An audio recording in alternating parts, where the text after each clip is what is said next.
நீ போன் அடிச்சு பாத்துருக்கா நம்ம எடுப்புல இருந்தவுமே கடைக்கு தேடி வந்துட்டு அவருக்கு யாத்தாடி இங்கேயும் என்ன பண்ண போறாலும் காத்திருக்காலும் என்னாலும் சொல்லி சமாளிக்கிறோம். என்னாச்சு இங்க வாங்கிட்டோம்ல கை நீக்கி. ஆமாக்கா பார்த்தோன்னே தலையை குளிப்பீங்க. போன் அடிச்சா ஒரு ரெஸ்பான்ஸ் இல்ல. எப்பதான் லோன் காசு தரது ஐடியால இருக்கீங்க. எப்படி அடிக்க வச்சிருக்கோம் கொஞ்ச நேரம். என்னக்கா பாத்துக்கிட்டே இருக்க, ஏதாவது சொல்லுங்கக்கா. நானே தான் வட்டத்தை சொல்லிடணுமா மேடம்? கோச்சுக்கிறாதீங்க. கேட்ட இடத்துல பணம் ரொம்ப டிலே ஆகிக்கிட்டே இருக்கு. ஒன்றும் பண்ண முடியல. இருந்தா கொடுக்க மாட்டோம். அப்படி அலைய விடுவோமா நாங்கள் ஃபர்ஸ்ட்? கொஞ்சம் புரிஞ்சுக்கோங்க மேடம். தெரியாதுமா, என் மேல இருக்கவங்க ரொம்ப ப்ரெஷர் பண்றாங்க. எனக்கு காசு கொடுத்தா நான் போவேன். நிக்கிறேன் காசு ரெடி பண்ணி என்னக்கா காசு கொடுத்தா போவேன்னு சொல்லுங்க. சரி நம்ம எப்ப வித்து காசு கொடுக்கணும் அப்ப வாங்கி வீட்டை பக்கம் போட்டு என்னங்கம்மா அப்படி ஓரமா அப்படி உட்காருங்க. ஆளுக்கு வர நேரம் வித்து தரேன். அப்புறம் கொண்டு போய் உங்க ஆபீஸுக்கு போட்டுருங்க.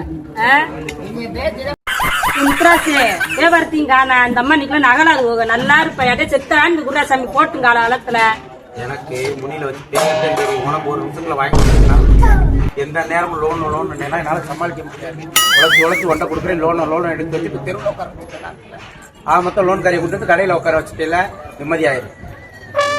பின்னாடி காசு கிட்ட நம்ம வந்தவங்கிட்ட அசிங்கப்படுத்திட்டு இருக்கியா மேடம்? இப்ப நீங்க போறீங்களா இல்ல குடும்பத்தோட சாமி ஆடவா? அத செய்தி முத.